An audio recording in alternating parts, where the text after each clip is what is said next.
Ayan, nakagatang ak ti rabong kakabsat ni rabong. Ang saya ng person kasi may rabong. Pero in fairness, ang mahal. Yeah. So, babalatan natin siya.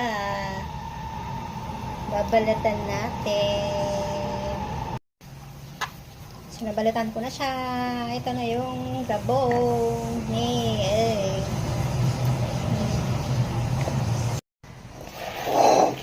ito na guys, tapos na. Tapos ko nang hiwain. So, ang gagawin na natin ngayon is lalagain natin para ready na bukas. Ready for tomorrow. Di ba? Dami.